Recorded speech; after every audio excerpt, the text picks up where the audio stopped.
Assalamualaikum dan salam sejahtera. Saya Reza Muazzim. Dan saya Nur Insyirah Najla. Kami dari tim TV PSS SMK Bandar Baru Putra. Najla, kenapa kita berada di Jabatan Pendidikan Negeri Perak ini? Okey, jadi kita berada di Jabatan Pendidikan Negeri Perak ini adalah untuk menyambut Carnival Digital Perak 2022.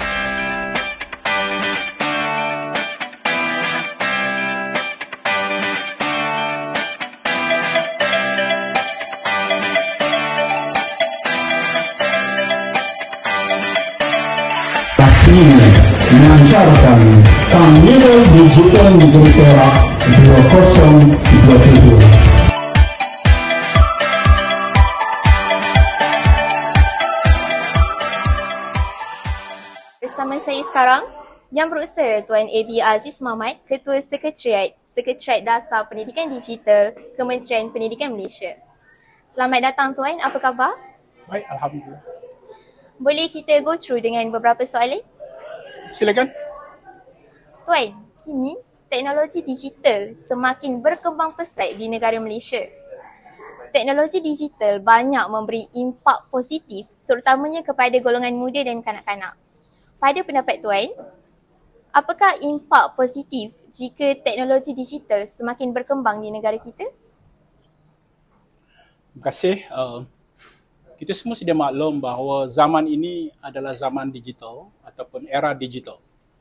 Dan kita telah pun melalui satu fasa yang kita panggil sebagai fasa pandemik COVID-19, iaitu PKP 1.0, 2.0, khususnya pada tahun 2020 dan 2021, dan sekarang kita beralih kepada fasa endemik.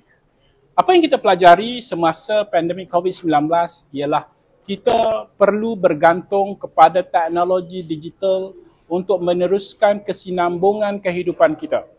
Ya, dalam konteks pendidikan, apabila sekolah kita ditutup, murid-murid dan guru tidak dapat hadir ke sekolah untuk belajar secara terbuka, kita terpaksa melaksanakan pengajaran dan pembelajaran di rumah, PDPR. Dan salah satu komponen penting yang menjadikan PDPR itu sebagai satu kejayaan ialah kerana adanya teknologi digital. Begitu juga di dalam aspek-aspek kehidupan yang lain. Sebagai contoh, pembelian makanan secara dalam talian misalnya. Apabila kita terpaksa berada di rumah dan makanan berada di luar rumah, maka mahu tak mahu kita terpaksa menggunakan teknologi digital untuk membolehkan pesanan dan penghantaran dibuat kepada kita. Jadi dalam konteks itu kita melihat bahawa teknologi digital dalam apa saja aspek kehidupan sangat memberi kesan kepada kehidupan manusia. Dan di sebalik banyaknya perkara-perkara positif dalam kehidupan kita yang diakibatkan oleh teknologi digital, kita juga terpaksa menerima hakikat bahawasanya apabila ada kelebihan pasti ada kekurangan, dan kekurangannya khususnya apabila kita bercakap tentang anak-anak kita, generasi muda dan remaja, kalau kita terlalu alpa dan leka terhadap teknologi digital, kita akan mungkin kehilangan arah tuju dalam hidup ini.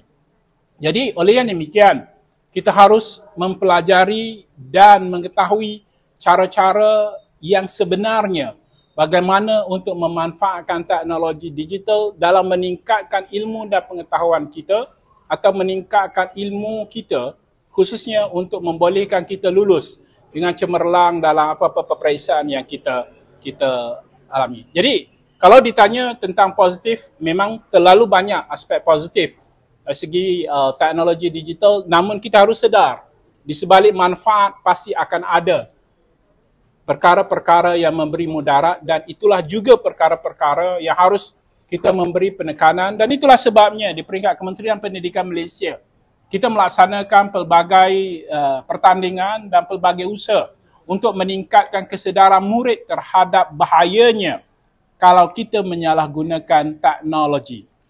Okey, antaranya kita ada pertandingan NITCD misalnya, ya. Dan kita juga mengajar tentang protokol dalam menggunakan teknologi digital secara yang berhemah dan seumpamanya lah. Jadi itu saja setakat ini, terlalu panjang. Jadi adakah maksud Tuan, teknologi digital ini sudah selaras dengan anjakan paradigma dunia? Tiada negara di dalam dunia ini yang boleh menolak kepentingan teknologi digital khususnya dalam dunia pendidikan. Namun kita harus faham bahawasanya teknologi digital bukan datang sebegitu saja. Dia datang dengan kos yang begitu tinggi untuk menyediakan infrastruktur misalnya. Kesalih hubungan antara satu tempat dengan satu tempat yang lain. Itulah sebabnya kalau kita melihat dalam konteks sekolah kita, kita ada 10,230 buah sekolah di seluruh Malaysia dalam keadaan kepelbagaian demografi dan geografinya, dan kita lihat akan ada perbezaan antara satu situasi dan satu lokasi dengan lokasi yang lain.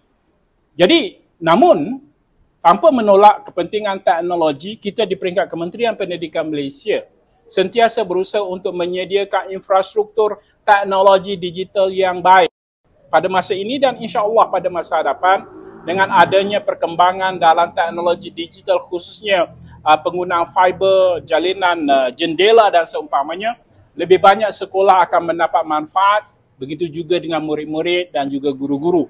Dan dalam konteks peranti misalnya, kita juga membekalkan peranti-peranti yang baharu kepada sekolah-sekolah yang terpilih supaya kita dapat menyediakan infrastruktur dan infrastruktur yang terbaik untuk anak-anak kita di mana pun mereka berada, di bandar maupun di luar bandar.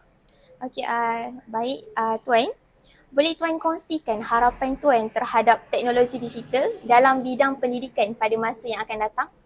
Okey, dalam konteks Kementerian Pendidikan Malaysia, salah satu matlamat akhir kita, matlamat yang ingin kita capai pada masa hadapan ialah untuk melahirkan generasi murid yang fasih digital. Fasih digital bukan bermakna mereka pakar dan pandai dalam menggunakan teknologi digital, tetapi yang penting ialah mereka mampu menggunakan teknologi digital secara fasih yang diertikan mempunyai disiplin, tahu macam mana nak menilai antara yang baik dan buruk dan seumpamanya.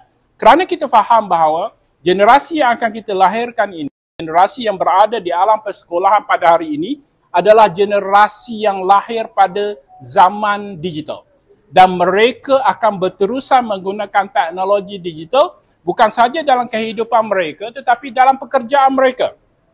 Pada masa hadapan mungkin kita tak perlu mencatat di dalam buku atau seumpamanya sebab semuanya menggunakan aplikasi dan peranti. Jadi itulah sebabnya siapa pun mereka, di mana pun mereka belajar, apa pun pekerjaan masa hadapan yang mereka dambakan, mereka wajib diberikan ilmu dan pengetahuan tentang teknologi digital. Kerana kita yakin dan percaya mereka lah yang akan mengguna dan memanfaatkan teknologi digital dengan sebaiknya. Itulah sebabnya dalam dasar pendidikan digital, Kementerian Pendidikan Malaysia, hasrat kita, aspirasi kita adalah untuk melahirkan generasi fasih digital.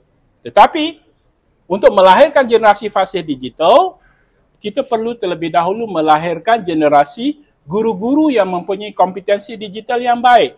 Para pemimpin pendidikan yang mempunyai kompetensi digital yang baik. Kita perlu menyediakan infrastruktur dan infrastruktur digital yang terbaik dan pada masa yang sama kita mengambil segala peluang yang ada, segala peluang dari gergasi teknologi yang ada dalam dunia ini untuk dimanfaatkan oleh institusi pendidikan kita untuk pengurusan dan pentadbiran sekolah dan juga pengurusan dan pembelajaran di dalam bilik darjah.